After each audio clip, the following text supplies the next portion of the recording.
Buenas tardes, mi nombre es Geraldine García. El día de hoy vamos a hablar de la contratos, la clase de contratos, los elementos esenciales de los contratos y todo lo que conlleva a un contrato de trabajo.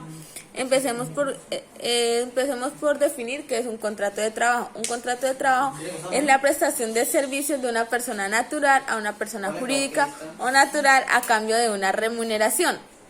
Existen 5 clases de contrato, entre ellas tenemos los contratos a término fijo, que esos pueden ser de un día a 30 a 3 años.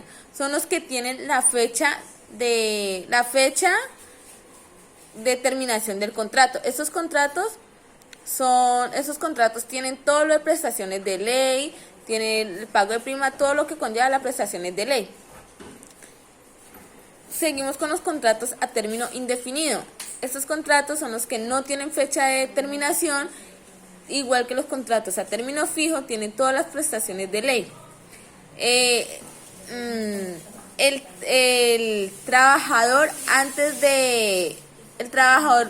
cuando ese contrato se termine, el trabajador tiene la obligación de avisarle al empleado 30 días antes de la terminación del contrato. Al terminar este contrato se le hace la liquidación correspondiente con todo lo que conlleva con todo lo que dice la ley. Seguimos con el contrato de obra labor. Este contrato, como dice su nombre, termina cuando termina la labor específica para la que fue contratada. La remuneración llegan a un común acuerdo las partes, el empleado y el trabajador, o dependiendo también dice que la ley no obliga a pagar las prestaciones de servicio, no es obligatorio. Seguimos con el contrato de aprendizaje. El contrato de aprendizaje es para los aprendices, las famosas pasantías, como se llaman. Esas pasantías, la remuneración que le hacen es un auxilio de sostenimiento. No es obligatorio, pero a los universitarios sí se le debe cancelar mínimo un salario, se le debe cancelar un salario mínimo o un poco más del salario mínimo. No se le puede cancelar menos de un salario mínimo a un aprendiz universitario. A un aprendiz técnico se le puede pagar el auxilio de sostenimiento según como parte en el acuerdo entre el trabajador y el empleado. Y el contrato ocasional de trabajo, este contrato no debe ser superior a 30 días y debe ser por una labor específica diferente a las actividades de la empresa. Por ejemplo, una empresa que trabaja con electricidad contrata a una persona, a un ingeniero civil, para que le haga un arreglo de una obra. Entonces es específica la labor y es muy aparte de la actividad con la que está trabajando la empresa. Para que sea un contrato de trabajo debe tener 3 elementos esenciales, que son la prestación personal, la remuneración y la subordinación jurídica. ¿Qué es la prestación personal? Es cuando el trabajador personalmente realiza la actividad para la que fue contratado. La prestación personal es cuando el empleado es el que debe realizar la labor para la cual fue contratado. O sea, no se acepta que la realice una tercera persona. Segundo, la remuneración. La remuneración es económica o puede ser en especie. ¿Qué quiere decir en especie? Es cuando el trabajador paga al empleado, ya sea en comida, puede ser en ropa, en vivienda, pero esta remuneración en especie no puede superar al 50% del total del sueldo del trabajador. Y por último tenemos la subordinación jurídica, que es el deber del trabajador de acatar las órdenes del empleador. La facultad que tiene es la facultad que tiene el empleador de cambiar las condiciones iniciales del contrato, pero sin vulnerar los derechos del empleado. Esos tienen límites, obviamente entre esas es todos los cambios que pueden hacer no pueden afectar al empleado, no lo pueden afectar, no lo pueden vulnerar sus derechos. El empleador puede cambiar, empezando por el traslado del trabajador, ese lo puede cambiar de empresa, lo puede cambiar de ciudad, sin que se vaya a ver afectada su economía, su núcleo familiar. Cuando el empleador cambia de ciudad al empleado, debe subsidiarle todo lo que se llaman viáticos. Y debe subsidiarle viáticos, si es necesario, debe subsidiarle también hasta el lugar de vivienda. O sea, no se puede cambiar para vulnerar y se debe justificar el cambio. No puede ser caprichoso del empleador, porque el empleado pues lo puede demandar si no hay una justificación razonable por su cambio. Tenemos también la facultad del empleador de cambiar las funciones que tiene el trabajador en la empresa. Se puede cambiar esto se da cuando lo pueden cambiar, cuando se da cambio de puesto. Básicamente es cuando se da cambio de puesto, pero no se puede cambiar para un puesto inferior al que ya tiene o un puesto donde vaya a tener menos salarios del que está recibiendo. Se cambia para aumentarle el salario, sostenerle el mismo salario, cambiarlo de o sea, no se puede cambiar para un cargo menor del que ya tiene, y antes de realizar el cambio le deben de hacer al empleado un preaviso de 30 días y con una justificación el por qué se le realiza el cambio.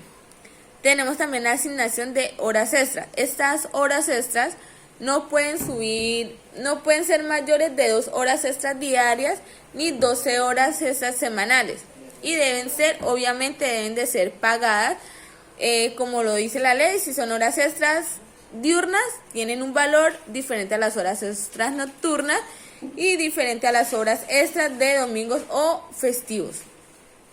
Recordemos que las horas extras nocturnas empiezan a las 10 de la noche y terminan a las 6 de la noche. O sea que si un trabajador un empleado termina su jornada laboral a las 6 de la tarde y le toca hacer 2 horas extras, serían de pago según está constituido en la ley. Sería un pago de 2 horas extras diurnas, porque la jornada laboral termina a las 10 de la noche, o sea, la diurna. Después de las 10 empiezan las horas extras nocturnas. Dice que dentro de la ius variandi, dice que si el empleado puede disminuir el salario al empleado, entonces no puede disminuirlo por ninguna causa. No lo puede disminuir por ninguna causa. O sea, no sé por qué afectaría los derechos del empleado. Una aclaración muy importante es que la ius variandi no constituye, o sea, la ius variandi no aplica en un contrato de prestación de servicio. ¿Por qué? Pues porque el empleado solamente va a prestar un servicio, dispone de su horario y la remuneración pues es en común acuerdo con el empleador. Entonces la ius variandi el empleador no lo puede cambiar ni de ciudad, ni le puede cambiar sus oficios, ni para lo que se estipuló en el contrato. El denegarse, o sea, si el empleador le acata, le envía un preaviso a su empleado donde lo va a cambiar de ciudad, donde le va a cambiar sus funciones laborales, donde le va a poner horas extra, y dice que no, se niega a recibir la orden, pues esto puede ser una causa de despido. Lógicamente, pues si es un contrato, dependiendo de los contratos, pues se le hace su respectiva liquidación. Todo esto conlleva estos son los elementos esenciales para que se llame un contrato de trabajo. El contrato más común que usamos en estos momentos en Colombia son los contratos a término fijo y los contratos de prestación de servicio, donde por lo menos el contrato de prestación de servicio es el más común en la rama de la medicina, donde por lo menos el médico acuerda con el trabajador ciertas horas fijas y de ahí pues la cantidad de pacientes que reciban. Entonces, este contrato, así mismo va a ser su pago. El contrato a término fijo ya casi no se usa y las poquitas empresas que la utilizan solamente a un año. Las poquitas empresas que lo utilizan solamente a un año. Solamente lo utilizan. Este se realiza para garantizar el trabajo a un empleador y los empleadores independientes de las empresas privadas se cohíben mucho en realizar contratos a término indefinido, porque a la hora de la liquidación pues sería mucho más alta la liquidación que a un contrato a término fijo, porque cuando se liquida un contrato, porque cuando una persona está a contrato a término fijo pues se va a liquidar pongámoslo a un año, entonces se liquida durante ese año, diferente a un contrato a término fijo que se debería de liquidar después, se debe liquidar durante el tiempo que la persona esté trabajando. Entonces, los dos contratos que se usan que son más comunes es el contrato a término fijo, contrato a término fijo, la prestación de servicios y pues en el caso de los estudiantes que hacen el contrato de aprendizaje, que son las famosas pasantías. De esto, entonces, seguimos ¿qué es la estabilidad laboral? La estabilidad laboral es el derecho que tiene todo trabajador de conservar su trabajo mientras no incurra alguna de las causas de despidos establecidas por la ley.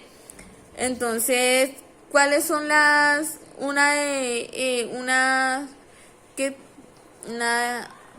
algunas garantías que debe brindar el empleador a su empleado? Pues obviamente es la estabilidad laboral. Entonces, para eso pues no se recomienda un contrato a término fijo, porque pues el empleado cuando se vaya a terminar estaría más preocupado por su terminación y que no le renueven contrato. Entonces, una de las estabilidades que se deben hacer es el contrato a término indefinido.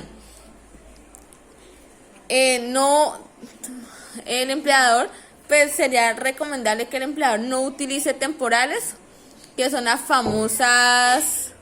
Una de las garantías de trabajo sería que no utilicen bancos de empleo, ya que estos pues le pagan al empleado menos de lo que de lo que la empresa le paga a ellos.